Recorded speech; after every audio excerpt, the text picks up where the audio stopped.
Very good evening to all of you. दोस्तों IAS पाठशाला आप सभी का स्वागत है। दोस्तों जैसा कि आप जानते हैं कि 3 एग्ज़ाम्स के प्री आने वाले हैं।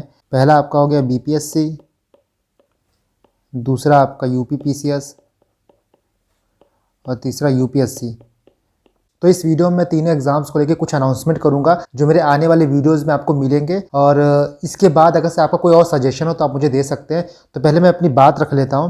तो सबसे पहले अगर हम BPSC की बात करें तो BPSC का एग्ज़ाम बस आ ही गया है, 8 मई का एग्ज़ाम है। तो मैंने उसमें एक सीरीज़ चलाई थी अपनी मैथ को लेके, जो उसमें 10 क्वेश्चन मैथ को लेके आते हैं। उस सीरीज़ में 2 साल के पेपर मैंने करवा दिए हैं। उसमें 60-62 से लेके आपके 63rd BPSC के क्वेश्चन सॉल्व करवाने हैं, तो उसको मैं 1-2 दिन में सॉल्व करवा दूंगा, तो वो सीरीज़ आपकी कंप्लीट हो जाएगी। साथ ही इसमें 1 वीक के लिए क्या पढ़ा जाए, कौन से इंपॉर्टेंट टॉपिक्स हैं जो स्टडी किया जाए, उसको मैं आपको बताऊंगा एक वीडियो के माध्यम से कि बचे हुए 1 हफ्ते में ऐसे कौन से हाईलाइटिंग पॉइंट्स हैं, हाईलाइटिंग टॉपिक्स हैं जो आपको पढ़ना चाहिए। और आखिरी वक्त में देखिए यही काम आता है। आप पूरे साल क्या पढ़े हैं, क्या नहीं पढ़े हैं, ये सब चीज़ें बॉयल डाउन हो जाती हैं लास्ट मोमेंट में आप क्या पढ़ के जा रहे हैं। तो मैं अपने आने वाली वीडियोस में ये 2 चीज़ कवर करूंगा, और मैं बहुत सेफली बोल सकता हूं कि अगर आप ये 2 चीज़ कर लेंगे तो 20 से 30 मार्क्स आपके आराम से एक्स्ट्रा आएंगे BPSC में, कोई रोक नहीं सकता है। तो यहाँ पे हमने BPSC की बात कर ली। BPSC मुझे लगता है कि मोस्टली बच्चों की तैयारी हो चुकी है। इसके बाद भी अगर से BPSC को लेकर आपके मन में कोई डाउट है, किसी भी टॉपिक को लेकर कोई डाउट है, तो आप मुझे कमेंट करिए। मैं उसका या तो वीडियो बना दूंगा या तो मैं आपको रिप्लाई कर दूंगा। तो यहाँ तो रही BPSC की बात। अब चलिए हम करते हैं UPPCS की बात। तो UPPCS के लिए मेरे आने वाले दिनों के लिए कुछ प्लान्स हैं। जैसे कि पहला, मैं ये सोच रहा हूँ कि इकोनॉमिक सर्वे और बजट आपका खत्म करवा दूं इंडिया का, क्योंकि यूपी का अभी तक आया नहीं है। और जो मुझे जानकारी पता चली उस हिसाब से शायद ये मई लास्ट में या जून के फर्स्ट वीक में आए। तो अभी हम यूपी वाला छोड़ देते हैं, अभी हम रहने देते हैं। बाई चांस अगर से मई के लास्ट वीक तक भी आपका यूपी का बजट नहीं आया तो मैं यूपी का जो पुराना बजट है उसको आपको प्रिपेयर करवा दूंगा, तो वो आराम से वो हो जाएगा। लेकिन अभी तुरंत हम इंडिया का इकोनॉमिक सर्वे और बजट कर लेते हैं क्योंकि वो अवेलेबल है। तो पहला तो मैं ये कराने वाला हूँ। दूसरा मैंने सोचा है करंट अफेयर के लिए। जैसा सुबह का वीडियो मैंने देखा था उसमें बहुत से कमेंट आए थे और स्टूडेंट काफ़ी बोल रहे थे कि सर आप करंट अफेयर करा दीजिए घटना चक्र का, क्योंकि बेसिकली जैसा आप जानते हैं कि UPPCS की करंट अफेयर के जो अच्छे सोर्स हैं वो मैक्सिमम हिंदी में है। प्लस बुक पढ़ने में थोड़ा चीज़ें मोनोटोनस हो जाती है, तो कोई आपको बता देता है, कोई आपको पढ़ा देता है, तो चीज़ें दिमाग में रह जाती हैं, चीज़ें जल्दी याद हो जाती हैं। तो मैंने सोचा है कि आपका करंट अफेयर करा दूं, और करंट अफेयर का एक सोर्स आपका मेरा वीडियो के थ्रू हो जाएगा और बाकी कोई आप एक सोर्स और पढ़ रहे होंगे तो आप उसको मिला के आपका करंट अफेयर एक होलिस्टिक प्रिपेयर हो जाएगा। तो करंट अफेयर की वीडियोस मेरे आ जाएंगे, और मैं करंट अफेयर में कोशिश करूंगा कि सिर्फ घटना चक्र के करंट अफेयर्स नहीं, और भी करंट अफेयर मुझे कहीं से भी मिले जिनकी आने की पॉसिबिलिटी सबसे ज्यादा है वो आपको करा दूं। और आई वुड रिक्वेस्ट कि मेरे वीडियोस तो ठीक है बट आप एक और सोर्स पढ़ते रहिएगा, ताकि अगर से मैं कुछ मिस करूं तो आपके किसी और रिसोर्स से हो जाए, और किसी और रिसोर्स में कुछ मिस हो तो आपके मेरे रिसोर्स से हो जाए। तो 2 रिसोर्स मैंडेटरी है करंट अफेयर के लिए, और बाकी चीज़ों के लिए तो आप एक ही रिसोर्स पढ़िए, बट करंट अफेयर के लिए 2 रिसोर्स मैंडेटरी होता है। इसके बाद तीसरा पॉइंट रहेगा आपका यूपी का करंट अफेयर्स। तो यूपी के करंट अफेयर्स को भी मैं खत्म करने की कोशिश करूंगा, और यूपी का करंट अफेयर बहुत ज़्यादा होता नहीं है, आपके 1 साल का करंट अफेयर भी 40-50 पेज में खत्म हो जाता है। इसके बाद तीसरा पॉइंट रहेगा, मैं कोशिश करूंगा कि हाईलाइटिंग पॉइंट्स जो मिसलिनियस टॉपिक्स हैं जो कि कहीं नहीं मिलते हैं उनको कंपाइल करके आपको या तो वीडियो के माध्यम से या तो PDF के माध्यम से मैं आपको प्रोवाइड करा दूं। और इस चीज़ में थोड़ा टाइम लग सकता है क्योंकि मुझे रिसर्च भी करना पड़ेगा, क्योंकि कहीं भी देखेंगे ना आप तो नेट पे कोई भी करंट डेटा या फिर ऑथेंटिक डेटा अवेलेबल नहीं है, तो उसके लिए बहुत चीज़ें पढ़नी पड़ती हैं, बहुत चीज़ें देखनी पड़ती हैं। तो इस चीज़ में थोड़ा टाइम लग सकता है, बट मैं कोशिश करूंगा कि इसको वीडियो के माध्यम से या तो PDF के माध्यम से आप तक प्रोवाइड करा दूँ। जो चीज़ फिजिबल रहेगा और जो चीज़ ईजिली आप तक प्रोवाइड हो जाएगा मैं वही रिसोर्स अपनाऊंगा। इसके बाद तीसरा CSET हुआ। CSET को लेके भी काफ़ी लोगों की डिमांड आती है, और CSET से भी बहुत लोग परेशान हैं। खासकर इंटरपर्सनल स्किल के जो क्वेश्चंस होते हैं उनमें बच्चों को बहुत प्रॉब्लम आने लगी है कि कहाँ से पढ़ें क्या ना पढ़ें। मैंने बार बार ये बात बोली है कि इंटरपर्सनल स्किल को लेके आप इतना टेंशन मत लीजिए, क्योंकि CSET को अगर आप देखेंगे तो टोटल 5 टॉपिक होते हैं उसमें। रीजनिंग होता है, मैथ होता है, हिंदी होता है, इंग्लिश होता है और इंटरपर्सनल स्किल होता है।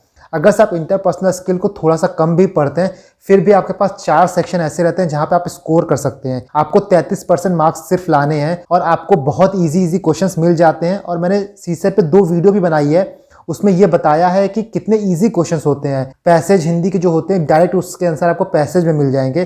तो ईजिली आप अगर से देखें तो 40-50 क्वेश्चन तो आपके ऐसे ही CSET में निकल जाएंगे बिना इंटरपर्सनल स्किल को टच किए हुए भी।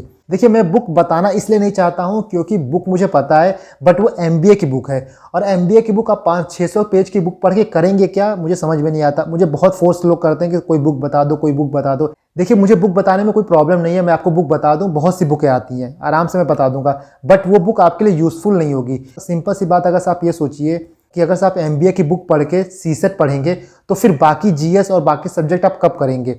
तो इसीलिए मैं नहीं चाहता हूं कि आपका समय वेस्ट हो, आपका अटेम्प्ट वेस्ट हो, इसीलिए मैं किसी बुक का नाम नहीं लेता हूं।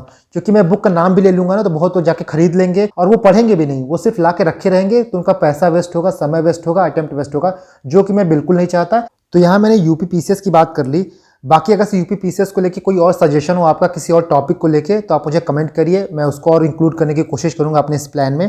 इसके बाद हम UPSC की बात करते हैं। तो जो मैं इकोनॉमिक सर्वे और बजट UP PCS के लिए कराऊंगा वो आपका UPSC के लिए भी वैलिड रहेगा, क्योंकि मैं कोशिश करूंगा कि होलिस्टिक कराऊं उसको, ताकि अगर आप UP PCS दे रहे हो तो उसके लिए भी आपका काम कर जाए वो, और UPSC दे रहे हो तो उसके लिए भी काम कर जाए। तो मैं कोशिश करूंगा कि आपको इस तरह पढ़ाऊं कि दोनों के लिए आपका फायदा कर दे वो।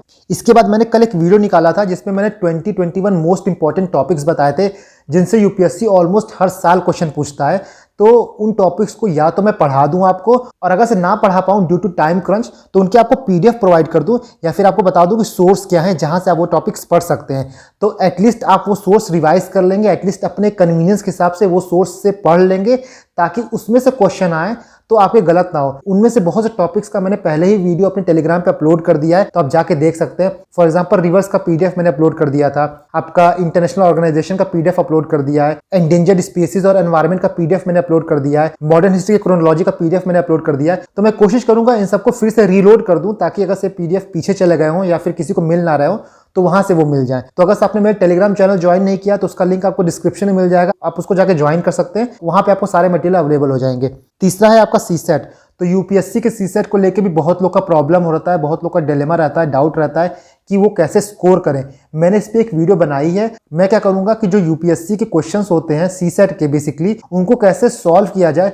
और अगर आप देखोगे तो बहुत से question, for example reading comprehension के भी क्वेश्चंस होते हैं ना, वो भी एलिमिनेट हो सकते हैं, उनमें भी आप एलिमिनेशन लगा सकते हो। तो मैं आपको यही बताऊंगा कि किस क्वेश्चन को कैसे टैकल करना चाहिए और आपका क्या सोच होता है, प्लस UPSC क्या सोचता है आंसर देते वक्त। मैं इन दोनों को कंपेयर करके आपको बताऊंगा कि किसी क्वेश्चन को कैसे अप्रोच किया जाता है। देखिए, पेपर टफ नहीं आता है, पेपर जो CSET का होता है इतना टफ नहीं होता है कि लोग CSET क्लियर ना कर पाए, लेकिन एक माइंडसेट होता है ना हमारा कि हम प्रैक्टिस नहीं करते हैं, या फिर हम ये सोचते हैं कि इंग्लिश हम कर लेंगे, रीजनिंग कर लेंगे, मैथ छोड़ देंगे। तो ये प्रैक्टिस की ही कमी होती है और कॉन्फिडेंस की ही कमी होती है कि लोग CSET में फेल हो जाते हैं। अगर आप GS में अच्छा स्कोर कर ले रहे हैं तो CSET को आप थोड़ा सा मेहनत करिए, थोड़ा सा टाइम दीजिए, तो CSET को भी आप आराम से निकाल लेंगे। ऐसा कोई हाई फाई CSET नहीं आता है कि आप नहीं निकाल पाए, बशर्ते आप प्रैक्टिस करिए। जैसे आप GS को प्लान करते हैं उसी तरह आपको CSET को भी प्लान करना पड़ेगा। CSET को आप ऑन द स्पॉट जाके पेपर में बैठ के देने की सोचेंगे तो CSET नहीं क्लियर होगा। तो इसीलिए CSET को आप सीरियसली लीजिए। CSET को आप अगर से लाइटली लेंगे तो काफी प्रॉब्लम हो जाएगी। और जब GS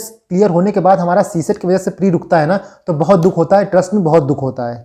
तो उस कंडीशन में आप ना पढ़िए, इसीलिए आपके पास अभी 1 महीना बाकी है। आप CSET के पेपर को उठाइए, प्रैक्टिस करिए, और जहां पे आपको प्रॉब्लम आती है उस चीज को अभी रिजॉल्व कर दीजिए आप। तो ये मेरा प्लान रहा UPSC, BPSC और UP PCS को लेके। इसके बाद मुझे आपसे कुछ एडवाइस चाहिए, मुझे आपसे कुछ सजेशन चाहिए। तो पहला पॉइंट वो है जिसपे मुझे आपका सजेशन चाहिए। तो अगर आप देखिए तो डिस्ट्रिक्ट की घटना चक्र आई है, जो कि बेसिकली आने वाले एग्जाम, फॉर एग्जाम्पल BPSC हो गया या फिर RO ARO हो गया, तो उनके लिए घटना चक्र आई हुई है।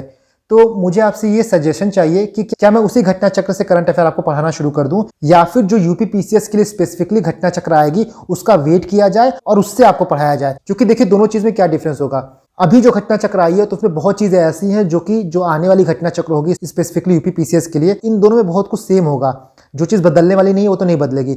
और डिफरेंस क्या रहेगा, ये डिफरेंस रहेगा कि अगर मैं इसमें पढ़ाऊंगा तो रिवाइज करते वक्त हो सकता है जब नई आए तो आपको उससे रिवाइज करनी पड़े, आप इससे रिवाइज ना करें, या फिर ऐसा हो कि कुछ चीजें इसमें नई दी हो, अपडेटेड ना हो, तो उसमें अपडेट कर दे। तो इसीलिए आप मुझे कमेंट सेक्शन में बताइए कि मैं कौन सी घटना चक्र पढ़ाऊं, इसी से पढ़ाना शुरू कर दूं या फिर जो नई वाली आए उसके लिए वेट की जाए। तो पहला आप तो ये बताइए। दूसरा मुझे आपसे ये पूछना है कि वीडियो की लेंथ कितनी होनी चाहिए, क्योंकि एक टाइम के बाद ना वीडियो बोरिंग हो जाती है और लोग सुनना नहीं चाहते हैं। तो आप मुझे ये बताइए कि वीडियो की लेंथ कितनी होनी चाहिए, उस हिसाब से मैं प्लान करूंगा।